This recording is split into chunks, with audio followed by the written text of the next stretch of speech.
दिसंबर का महीना था। बहुत जोर से ठंड पड़ रही थी। सुबह का समय था। अच्छी धूप खिली थी। मालती देवी अपने घर के बाहर अपनी गायों को चारा खिला रही थी। तभी उनके दरवाजे पर एक भिखारन आई। मालती देवी के घर के परिसर का दरवाजा बड़ा एवं भव्य था। दरवाजे के बाहर खड़े होकर उस भिखारन ने मालती देवी को आवाज लगाई, माई, खाने को रोटी है क्या? यदि कोई काम हो तो मैं वह भी कर दूंगी, बस बदले में मुझे खाने को दे दो। मालती देवी ने अपनी नजर उठाकर उसे देखा तो पाया कम उम्र की सूखी हुई महिला दरवाजे पर खड़ी है, जैसे कितने दिनों से सही से खाना पानी न खाया हो। कमजोरी से झुकी हुई थी, परंतु फटे पुराने कपड़े साफ सुथरे थे। देखने से वह महिला पेशेवर भिखारन नहीं लग रही थी। मालती देवी ने दरवान से कहकर उसे अंदर आने दिया। अंदर से उसे रोटी, गुड़ और पानी ला कर दिया। वह महिला जल्दी जल्दी खाने लगी। महिला रोटी खाते हुए ना इधर उधर देख रही थी, ना ही कुछ बोल रही थी। बस उसका पूरा ध्यान रोटी पर था। जल्दी ही उसने रोटियां खत्म कर ली। खाकर महिला ने कहा, माई, रोटी के लिए धन्यवाद। यदि कोई काम हो तो आप मुझे बता सकती हैं। मैं घरेलू काम जानती हूँ। मालती देवी ने कहा, वैसे तो कोई काम नहीं है, पर यदि तुम्हें काम आता ही है तो फिर भीख क्यों मांग रही हो? हम तुम्हें जानते नहीं तो घर पे काम करने के लिए कैसे रख ले? पहले तो कभी नहीं देखा तुम्हें इधर भीख मांगते। कहाँ से आई हो?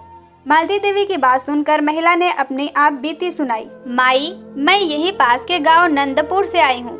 गांव के स्वर्गीय भानु बाबू की बहू हूँ। मेरा जन्म सोनपुर गांव के एक प्रतिष्ठित परिवार में हुआ था। लड़की होने के कारण मेरे माता पिता ने मुझे पढ़ाया लिखाया नहीं, और लड़का होने के कारण मेरा भाई इतने लाड में रहा कि उसने पढ़ाई लिखाई नहीं की। हम दोनों अनपढ़ रह गए। बाबूजी व्यापारी थे।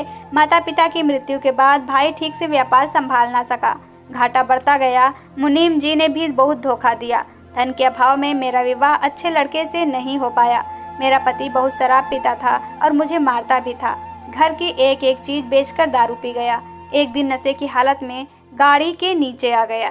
महिला ने आगे बताया, मैं और मेरी सास ही अब बचे हैं। घर में कोई पुरुष न होने के कारण हमारी पुश्तैनी जमीनों को संबंधियों ने कब्जा लिया है। दाने दाने को मोहताज हो गए हैं, इसीलिए मैं भीख मांग कर खाती हूँ। मैं पढ़ी लिखी तो हूँ नहीं, मुझे केवल घरेलू काम आते हैं। गांव में लोग अपना काम खुद करते हैं तो वहाँ कोई काम भी नहीं देता था, इसीलिए अपनी सास को लेकर शहर आई हूँ। यहाँ तो घरेलू काम के लिए लोग हम जैसों को रख लेते हैं। कोई घर का काम मिल जाता तो हम सास बहू का गुजारा चल सकता है। उसकी कहानी मालती देवी के साथ साथ उनका पूरा परिवार भी सुन रहा था। तब मालती देवी ने पलटकर अपने बेटे और बहुओं से कहा, देखो, बच्चों को लाड में कुछ नहीं सीखने से क्या होता है? बेटा बेटी में फर्क करने से क्या होता है? दारू पीने से क्या होता है? परिवार के कमजोर होने से क्या होता है? अपने आप यदि ना समझ में आए तो हमें किसी और की कहानी से समझना चाहिए। अपने बच्चों को सही से पढ़ाना लिखाना चाहिए। लाड में आकर उनका भविष्य नहीं खराब करना चाहिए। नशा सदैव घर बर्बाद ही करता है। परिवार के सदस्यों को एक दूसरे का साथ देना चाहिए, नहीं तो संबंधी भी धोखा देते हैं। फिर मालती देवी ने उस महिला से पूछा, क्या तुम्हें गाय की सेवा करनी आती है? यदि आती है तो आज से रोज तुम्हारा काम इन गायों की सेवा करना है।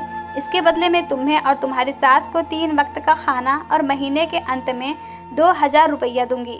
उस महिला की आंखों में खुशी के आंसू बह गए। कितने दिनों से उसने 2 समय का खाना नहीं खाया था। आज ईश्वर की दया से उसे 3 समय का खाना और 2000 नसीब भी हो गए हैं। वह मालती देवी के चरणों में गिर गई और उसने कहा, माई, मैं आपको शिकायत का मौका नहीं दूंगी। उम्मीद करते हैं दोस्तों कि आज की ये स्टोरी आपको पसंद आई होगी। ये स्टोरी के बारे में आपका क्या राय है, हमें कमेंट बॉक्स में जरूर लिखिएगा। Thank you.